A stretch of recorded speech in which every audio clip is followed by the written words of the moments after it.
So welcome, really welcome everybody to this webinar. I'm quite amazed about for the interest that this webinar has raised, and I know many of you, but there are so many of you I don't know, and you are all really, really warmly welcome. It's great to see you all, and I hope that you will at the end of this webinar have learned something new and understood something more about this trial and what's going on in the field. So that's really great. And a special, of course, warm welcome to our speakers. So with no further ado, I think I will pass over the floor to you, Peter McColgan, and please tell us a little bit more about who you are and what you do at Roche. Thanks, Astrid. My name is Peter McColgan. I'm the clinical science leader at Roche, working on the Tominersen program. I've been at Roche for a number of years, but prior to that, I was at UCL. I worked as a Huntington's disease neurologist and have been working in the Huntington's disease field for the last 10 years. I'm really delighted to be able to share with everyone today our update about our new study, Generation HD2. I'll begin with my disclosures. I'm a full-time employee of F. Hoffman Roche. I want to start by explaining how Tominersen works. This is an investigational molecule that's designed to target the underlying genetic cause of Huntington's disease. Just to give some background about how Tominersen works. So if we think about the mutant Huntington gene, for that to become the mutant Huntington protein, which causes many of the problems in Huntington's disease, it is converted from DNA to RNA to protein. It's at the RNA stage that Tominersen binds, and Tominersen targets the RNA for destruction and therefore prevents the production of the mutant Huntington protein. Indeed, in our phase 1 study with Ionis some years ago, we showed that Tominersen can lower CS mutant Huntington in the cerebrospinal fluid. Tominersen is given via an intrathecal injection. This means that a small bit of local anesthetic is applied to the lower back, and then a small needle is inserted. The needle then goes into the spinal canal where the cerebral spinal fluid is, and the drug is injected and then can travel up to the brain. So this is done by a procedure known as a lumbar puncture or a spinal tap. Roche has a rich and long history in Huntington's disease. This is going back 10 years. It began with our partnership with Ionis, then with the phase 1 Tominersen study in 2015. Then that led into the phase 3 Generation HD1, but also GenPeak and GenExtend and our natural history study. Then last year, we announced the continued development of Tominersen. We've shared recently details about our new study, Generation HD2. So I want to focus on Generation HD2 and provide an update as to what we've planned and where we are. Generation HD2 is testing a refined hypothesis. When dosing was stopped on Generation HD1, we met with our expert steering committee. And we asked ourselves the question, could there be reasons why different people have different outcomes on Tominersen? When we did this, we saw that there may be a potential benefit in individuals who were younger with less disease burden, with those that had lower exposures of Tominersen in the cerebral spinal fluid. And so in Generation HD2, we want to focus in on this population. Therefore, we'll be recruiting individuals who are aged 25 to 50, with a CAG age product score or CAP score between 400 and 500. And we'll be recruiting individuals who have either prodromal or early manifest HD. Importantly, in the new study, we'll be looking at lower doses. So Generation HD1, we had 120 milligrams every 8 weeks and every 16 weeks. In Generation HD2, we'll be looking at 100 milligrams every 16 weeks and 60 milligrams every 16 weeks. We also will not have a loading dose, and I'll come on to explain what I mean by that in a few slides. Our key focus areas on Generation HD2 are safety, biomarkers, and looking for signs of clinical efficacy. So that means we want to be able to select a dose that is safe, lowers CSF mutant huntingtin, and shows some sign of clinical benefit. Let me give an overview of the study design. So as with any clinical trial, individuals will undergo a screening period. And this is to ensure that they meet the inclusion criteria. If someone meets the inclusion criteria, they'll then be randomized. So that means they'll be selected to one of 3 different arms randomly. Those include Tominersen 100 milligrams every 16 weeks, Tominersen 60 milligrams every 16 weeks, or placebo every 16 weeks. We'll be including around 120 people in each arm. That will include 100 per arm of early manifest individuals and around 20 per arm of prodromal individuals. Prodromal means people that carry the HD gene mutation but have very subtle signs and symptoms that may only be detectable by their HD physician. Generation HD2 will have a minimum treatment period of 16 months, and it will follow what's known as common close design. I'll come on in the next slide to explain what that means. Because safety is one of our key focus areas, we'll ask an independent data monitoring committee to review safety, clinical, and biomarker data every 4 to 6 months. At the end of the study, if the data supports it, we'll move to an optional open-label extension study. Let me take a couple of minutes and explain what a common close design is.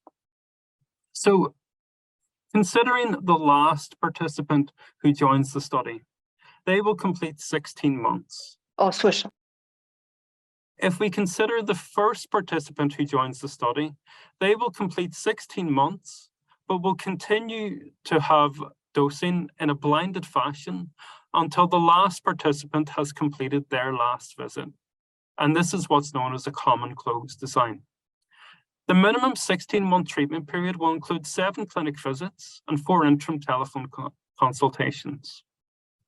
And as I mentioned, if the data supports it at the end of the study, and we can select a dose that is safe, lowers CSF mutant huntingtin, and shows signs of benefit, then we'll move forward to an optional open-label extension study.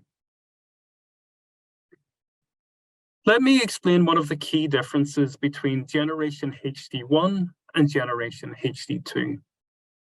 In Generation HD1, individuals had a lumbar puncture every 8 weeks. If you were on placebo, then you had placebo every 8 weeks.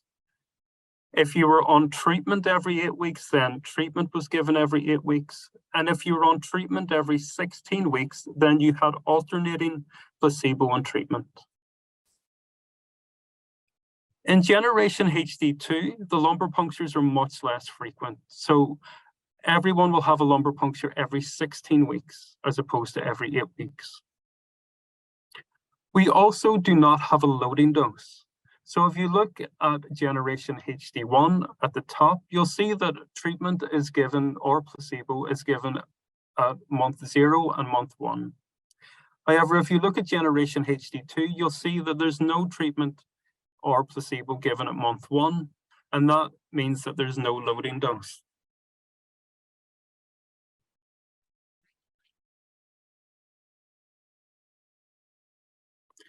Generation HD2 is a global study. We plan to run the study in 15 different countries.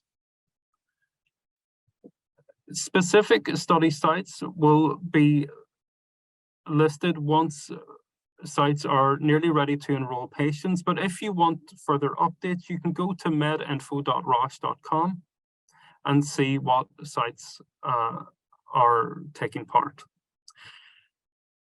And if there's anyone on the call who has HD or is a family member, please speak to your HD physician if you're interested in taking part.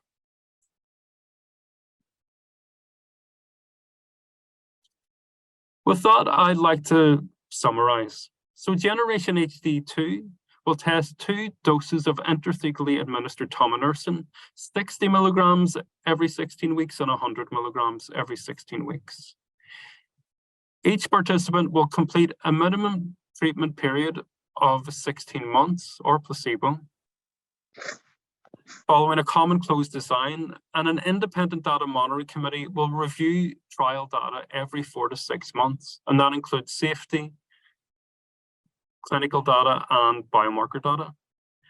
The study will include approximately 360 participants in total, with prodromal or early manifest individuals with a CAP score of 400 to 500 and an age between 25 and 50. And it'll be a global study running in 15 different countries. And if you're interested to get involved, please speak to your HD specialist.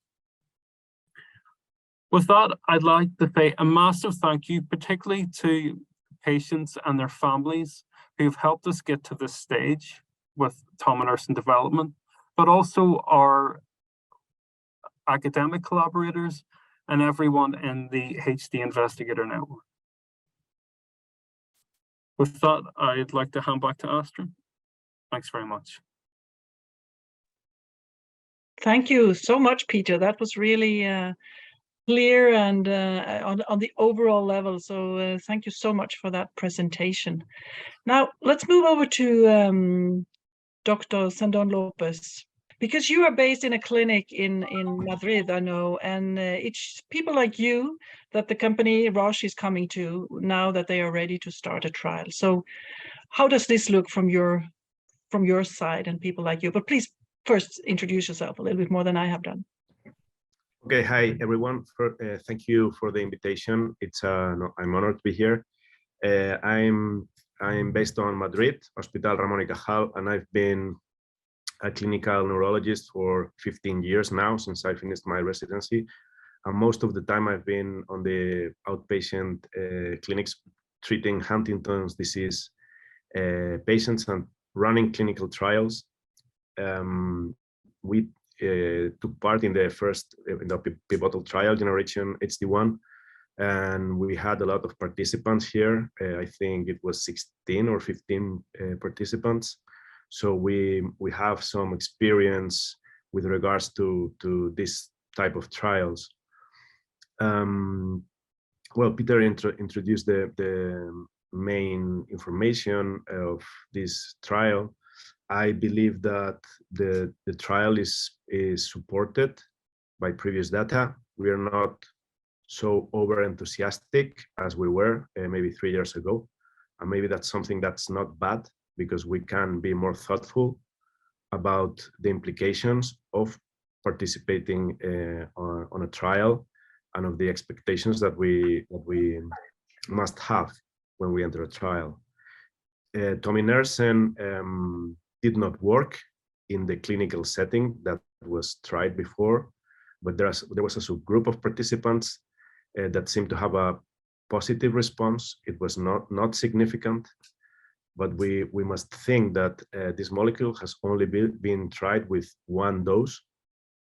And I think it's worth exploring another doses, because we may find positive results. All the sites that are participating in the trial believe that there is a chance that this trial may have positive results. So overall, I think that there is data to support this trial. There are some good things with this new design, because it will be less burdensome for people who participate on it. There will be no wearables and devices for the participants, and this was quite bothersome for some participants in the previous trial. I remember when we had the first meeting for the GENERATION HD2, one participant of the previous trial with the Ionis, when the molecule didn't even have a name, the Ionis trial, said that the most bothersome thing for her was to have the devices all the day at home and how to go to do the test every day. So that was more bothersome than the lumbar puncture. So it will take less effort for the participants to go in the trial. We also have more information regarding the safety of this molecule, so we know what to expect in terms of adverse events. And yeah, overall, I think we are quite optimistic about going for this trial. I think it's going to take more time to recruit the whole participants for the study, because the clinical criteria are more limited regarding particularly the CAP score, which means that if you have a certain number of repetitions, you must have reached certain age in order to participate, and there's a formula that you have to calculate that. So explain that again, because CAP score we hear now, or I have heard several times, and it's a little bit tricky to understand still. Can you please explain a little bit more in depth what you already did? Okay. You have to take your genetic test and look at the number of repeats. And CAG repeats. So then it's CAG repeats, yes. And you have to do there's a formula that you have to do. You can do it at home with a calculator to see if you have 400 in the CAP score. So you have to multiply your age by your CAG minus 33.66. This formula is based on mathematic calculations that try to make an approximation to the damage that you have received because of carrying the mutation, or because of the toxicity of the mutant huntingtin. So you have to do that you can do it on your own at home, or you can go to your HD clinician and ask if you're eligible for the trial and see if you meet this specific criteria. But I believe that if you have like 40 or 41 CAG repeats, it's very likely that you will not meet the criteria, because you should have more than 50 years to have 400 CAP score. So this will limit a little bit the people who can participate in the trial. And we have to bear in mind that the eligibility criteria are this, because we want the trial, it has been designed to take into account the safety, and the previous trials informed us that the molecule is safer in people who have low CAP score. So this criteria, who will leave some people out that maybe want to participate in the trial, is there because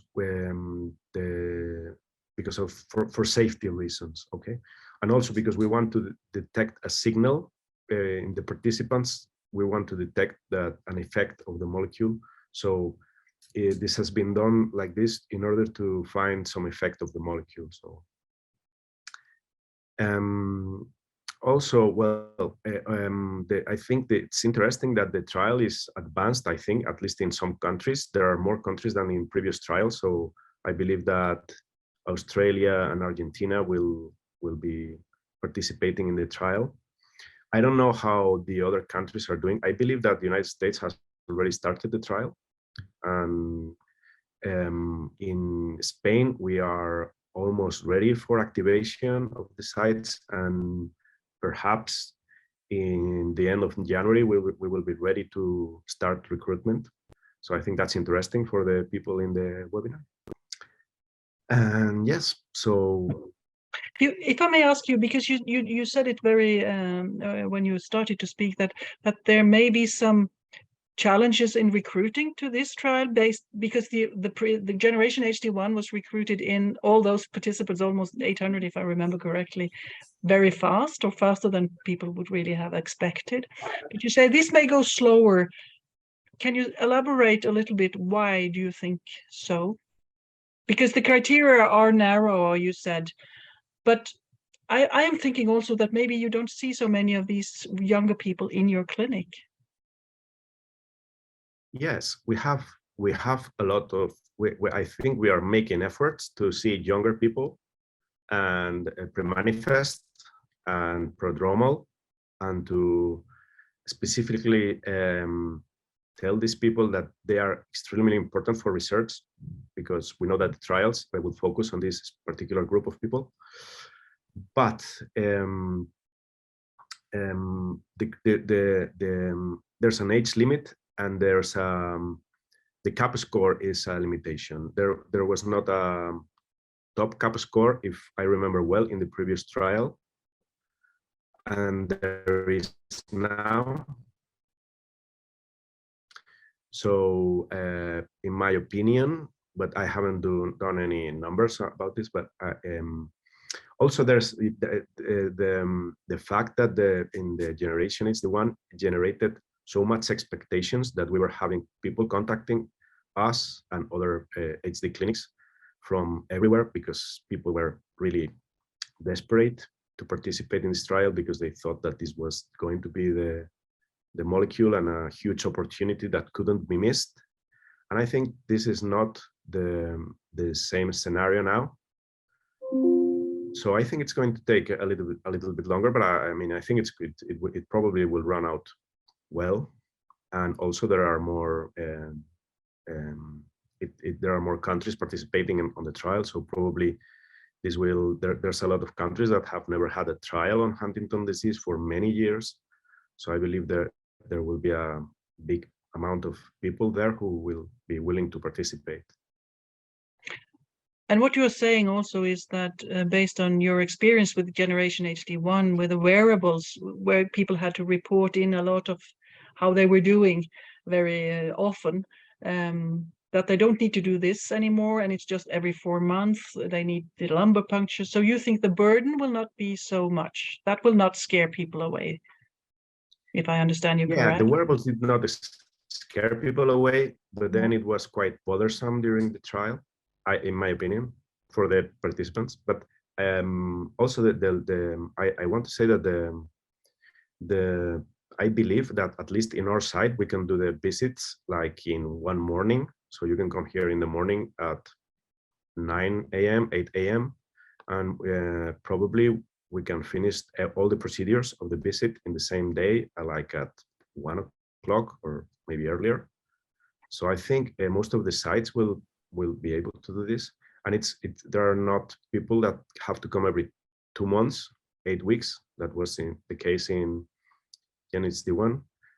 So every 4 months it's much better, and there are less. The clinical scales are limited to the principal scales. So it's less scales, less clinical scales, less burden also for the caregiver, because there will be less visits that the caregiver has to come compulsory, so people can come by themselves if it's the case of that participants, if they don't have someone that can come like every single visit.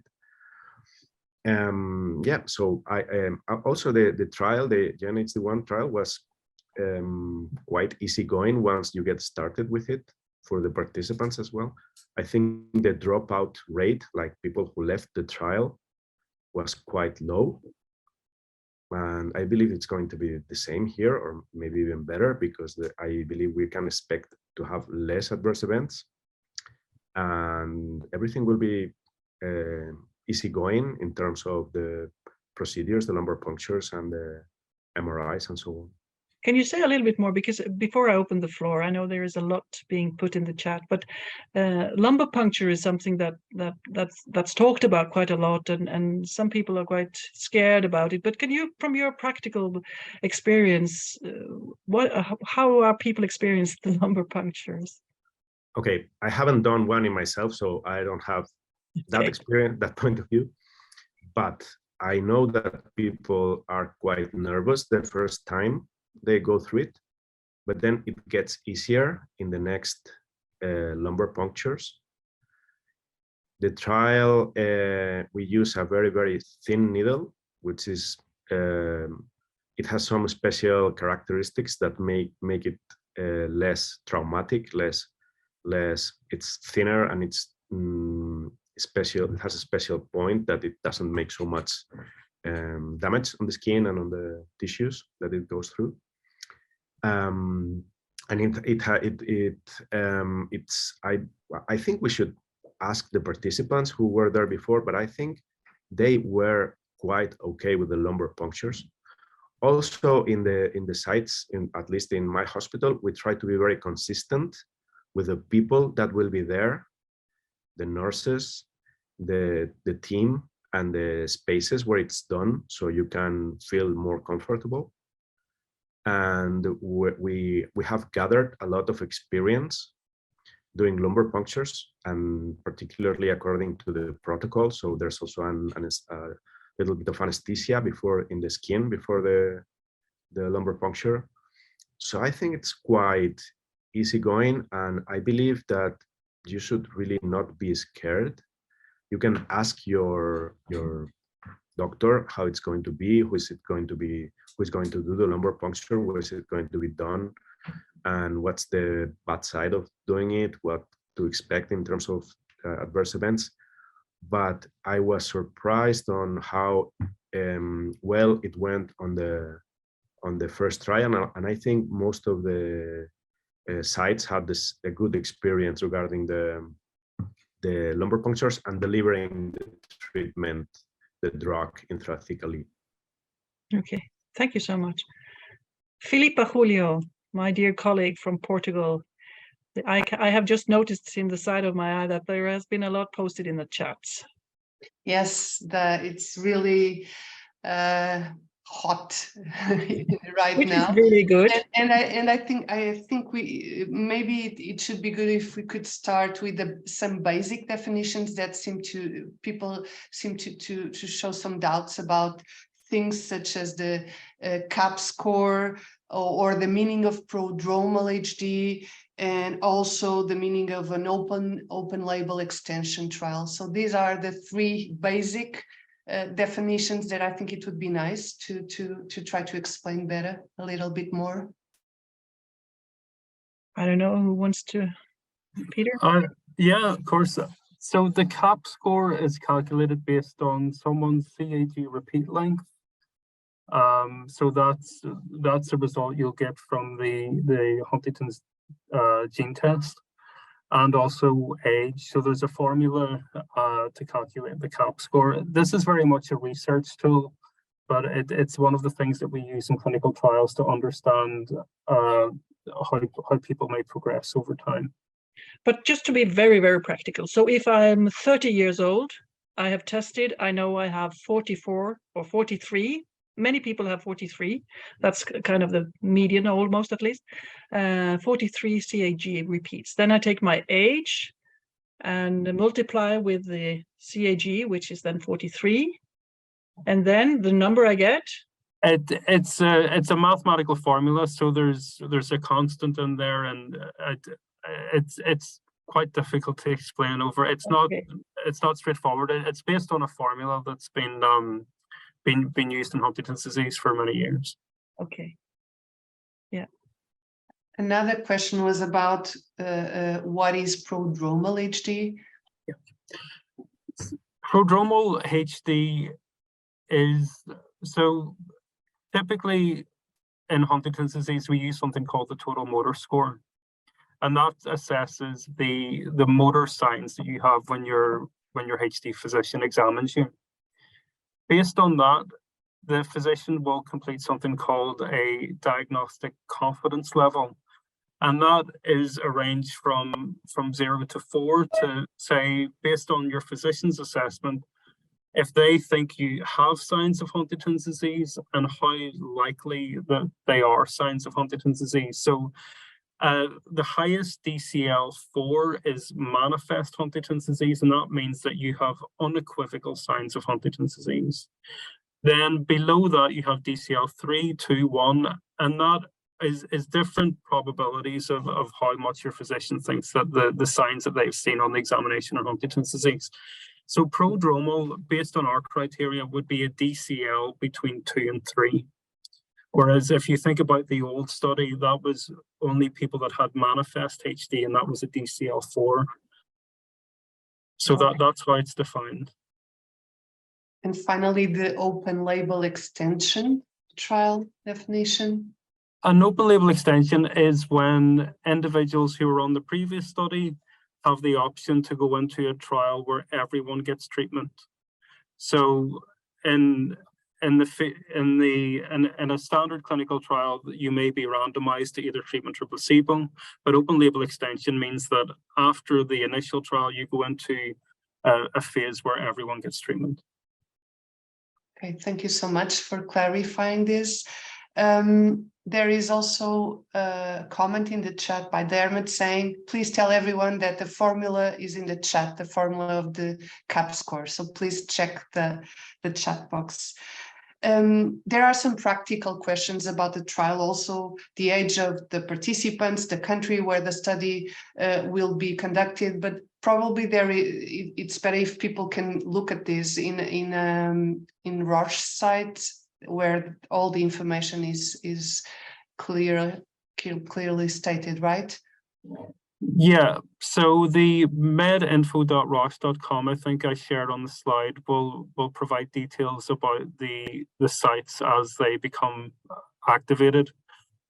So we're working really hard at the minute to try and activate sites, and we hope to have many activated within the coming months. But as sites are close to be able to start enrolling participants, then that will be on the Roche website, but also on clinicaltrials.gov. Okay, thank you. Another very interesting question is about who will benefit from this trial. This means if this new dosing regimen is going to be effective in these specific groups, are you considering that this therapy can be offered also to people of other age groups and with other CAP scores, and even to people that participated in the first generation HD1 trial? Let me answer the question first about those who were in the Generation HD1 trial. So if you were on the Generation HD1 trial and you were on the placebo group, you can speak to your HD physician and you may be eligible for the new study. So if you had the placebo in the old trial, you can undergo the screening process and you may be able to take part in Generation HD2. For those that had treatment on Generation HD1, we want to make it clear that we haven't forgot about you, and we spent a long time thinking about how we could involve these individuals who have given so much time, so much dedication to the previous studies. One of the things with clinical trials is that if you have a mixture of people that have had the drug in the past and people that have never had the drug, then the data is very difficult to interpret at the end of the study. And that's why we were unable to include people that have in the past.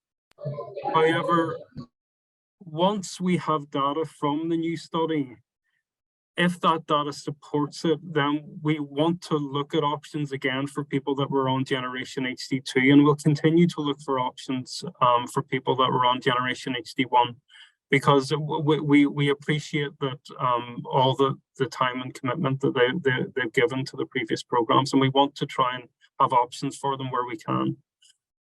The other question was about individuals who are older, beyond 50, or have CAP scores maybe above 500. For Generation HD2, we want to focus on this subpopulation first, but if we find that we can see benefit in the subpopulation at these new doses, then we would like to try and look at people who are older, who have higher CAP scores, to see that if the drug benefits them as well. So this is definitely what we're planning and what we're thinking about.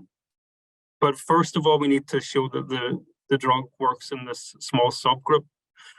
So we had a sign of clinical benefit in the previous study in this subgroup, but this was what's called a post hoc analysis. And this means that we need to confirm this finding in a pre-planned analysis. And this is why we're doing Generation HD2.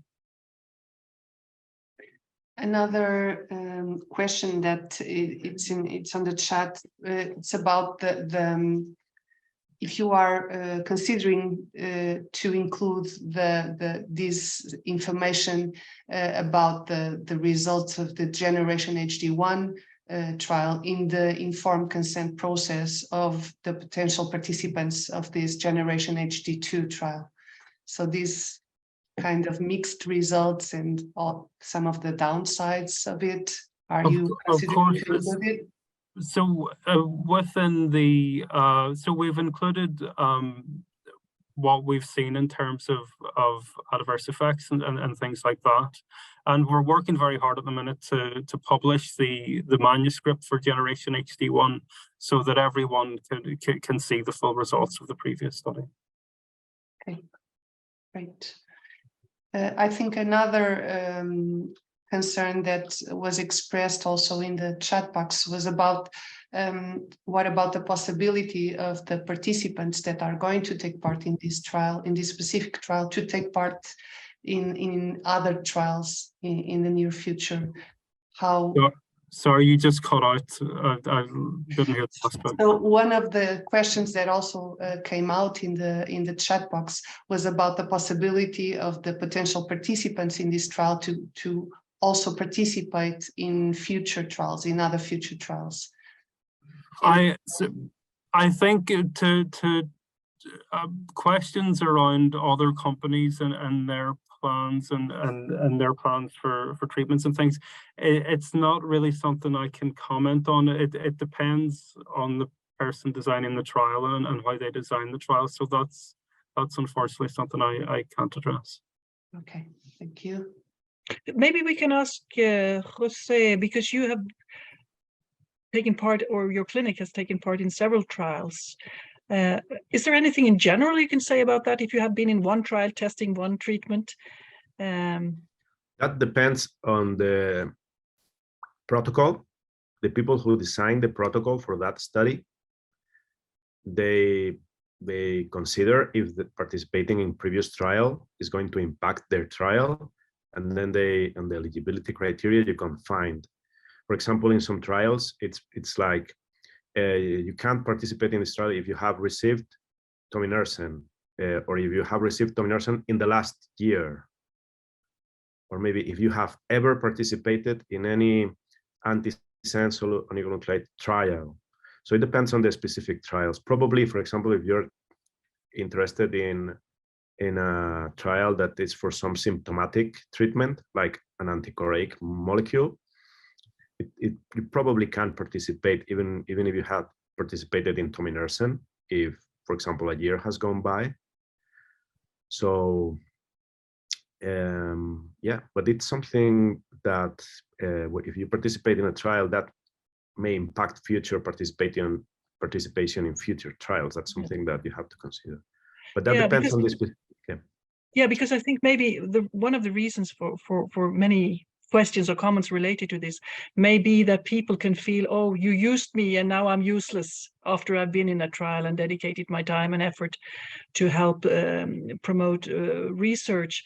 But that's not really the reason. It's the fear that what you have had in your body might interfere a little bit with the results of that other study coming up. So that's why you need fresh blood, so to say. Or it's a bit rough to say it this way. Participating in clinical trial is absolutely necessary for science to go forward, but also you're an individual who's been experimented on, so it's a bit like that, to be honest. And you have to consider it when you are going to participate in a trial. But just to underline that, when then the new drug is tested and you might not be able to participate because you've done something else in another trial, you will still be able to get the treatment if it's being approved.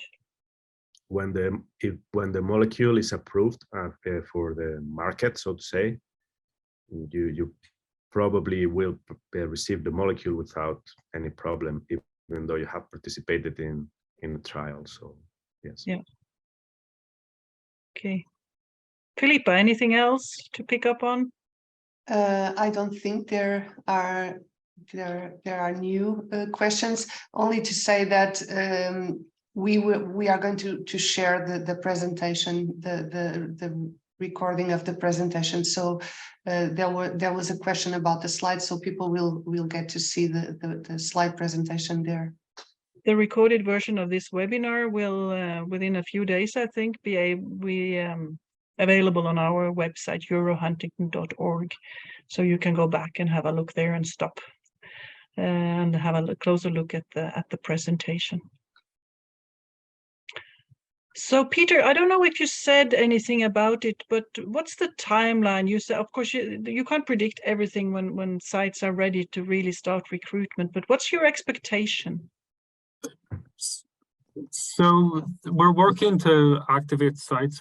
In the next 3 or 4 months, we'd hope to have many sites activated. We want to try and recruit as fast as possible, because the faster we recruit and the faster we finish the study, the faster we have an answer, and we can try and move things forward. So we'd like to recruit within the year, and we hope to have the first people in the study in the next coming months. But it has already started in the United States, I heard. Yeah. So the first site has been activated in the United States, and more sites will follow shortly in the United States and in Europe and further afield. Thank you. Will be very exciting. We have a little bit more time if there are others who want to pop up a question or a comment or whatever. How does it sound to you? I don't know who you are. We are a mixed audience today, that's for sure. But if you are a family member or affected by HD directly yourself, what do you think? Would this be of interest? And how can we support it as a community, really, to have it done efficiently so we can have the results? Any thoughts on that?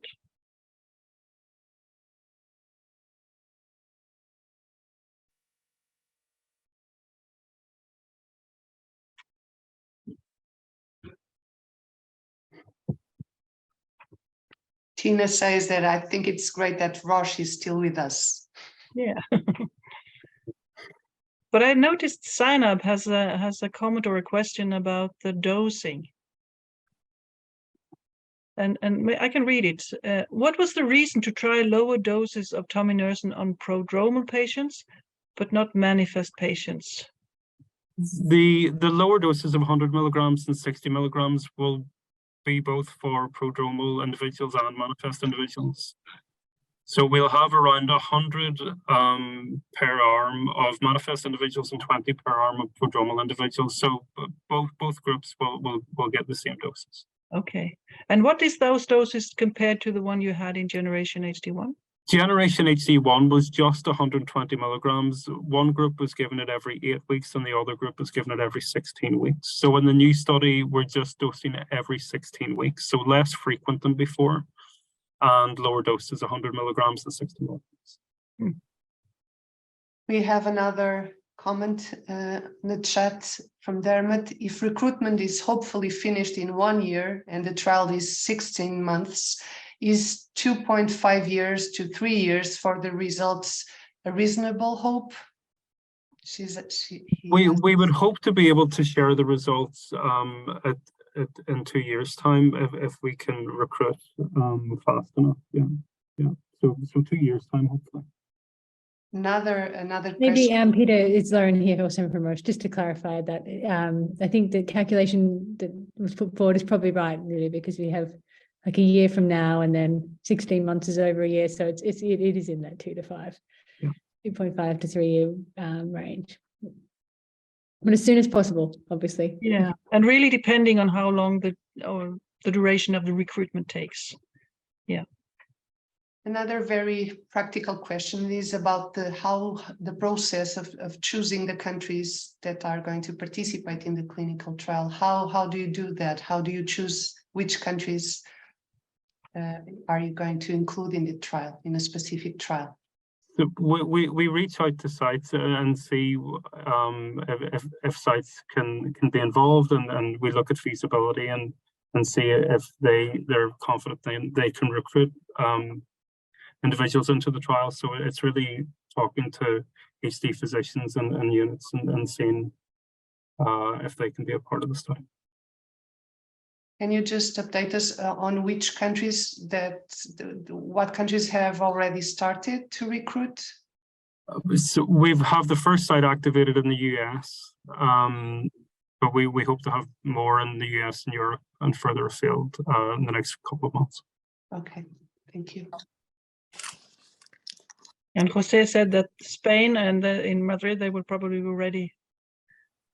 Yes, I think that maybe the end of January, perhaps beginning of February, but people, if anyone is interested living in Spain, they can reach out to their sites, because there are 5-6 sites in Spain. So you can reach out to your sites and find more about when we are going to start the trial.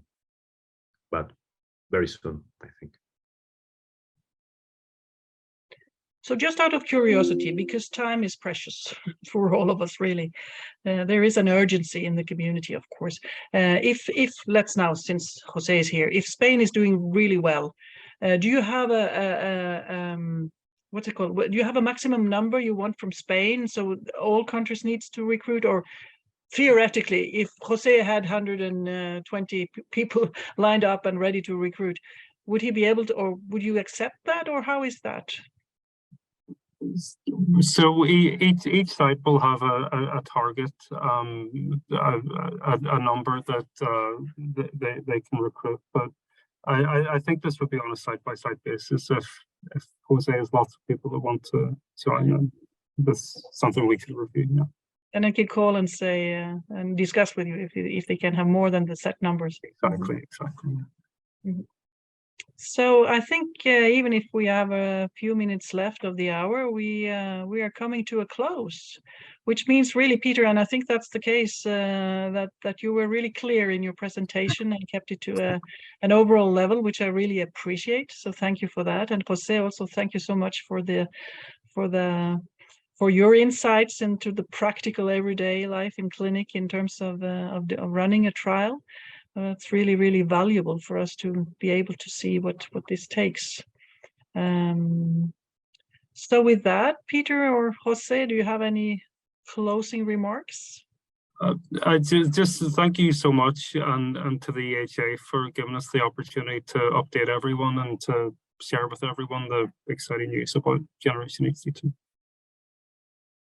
I want to thank the European Huntington Association and Roche as well, because I think they are doing a phenomenal work.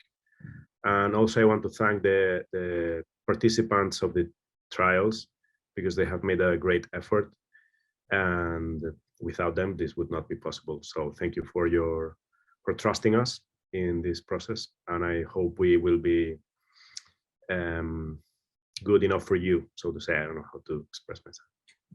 Thank you. No, thank you, and thank you for reminding us about that enormous effort and the gratitude we owe to all those who have participated so far in Roche's trials or other trials. It's really, nothing will happen without people signing up to do this on behalf of all of us. So that's really amazing. I wish I could give you a hug, everybody who has done that or are willing to do it. But thank you so much for being here, and thank you so much for sharing your knowledge and your expertise with us, and for putting things in the chat and take part in this discussion about the important work that is ahead of us. And hopefully in 2 years' time we are here to hear about the results. So let's see, or 2.5. Okay, Lauren. Thank you so much, everybody, and stay safe and take care, and see you.